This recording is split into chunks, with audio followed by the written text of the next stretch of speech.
भगवत गीता में भगवान जब कर्म फल के विषय में ज्ञान देते हैं तो किसी प्रकार से सामान्य लोग जो आपके फ्रेंड सर्कल हैं या जहाँ पर आप शायद सोशल मीडिया पर भी आप सुने होंगे कि कहते हैं कि कर्म फल के बारे में सोचना नहीं चाहिए।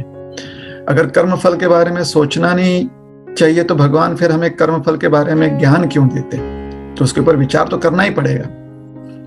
इसलिए भगवान जो गीता में कहते हैं वो समझना बहुत आवश्यक है। भगवान गीता में ये नहीं कहते हैं कि आपको कर्म फल के बारे में विचार नहीं करना चाहिए, ऐसा नहीं कहा गया भगवत गीता में। भगवत गीता में कहा गया है कि कर्म फल पर आपको अपना अधिकार नहीं समझना चाहिए। इसका मतलब है कि जैसे सोचिए एक बैंक में कर्मचारी होता है, उसको जब लोग पैसा लाकर देते हैं अपने अकाउंट में, अपने जमा खाता में उसे जमा करने के लिए, अपने अकाउंट में उसे रखने के लिए, तो वो पैसा अपने हाथ में लेता है, गिनकर जहां पर उसे जमा करना है वहां पर वो जमा करता है।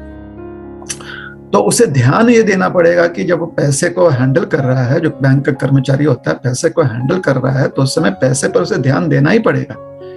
उसे ध्यान देना पड़ेगा कि वो पैसा कितना है, अर्थात उसे अपना गणित जो है वो सही रखना पड़ेगा। तो यह उसका कार्य है, उसका कर्तव्य है। किंतु वो पैसा क्योंकि उसके हाथ में है इसलिए उसको खर्चा कर सके, उसको वो यूज कर सके अपने हिसाब से, वो अधिकार बैंक के कर्मचारी के पास नहीं होता। भगवान गीता में कहते हैं कि कर्म करने का आपके पास अधिकार है, इसलिए आप बहुत अच्छे से कर्म करो, और अच्छे से तभी कर्म कर पाओगे जब आप कर्म फल का लक्ष्य अपने जीवन में रखोगे। एक बार कर्म हो गया, कर्म फल जो है, जो रिजल्ट होता है आपके काम का, उस रिजल्ट पर आपको अधिकार नहीं जताना चाहिए।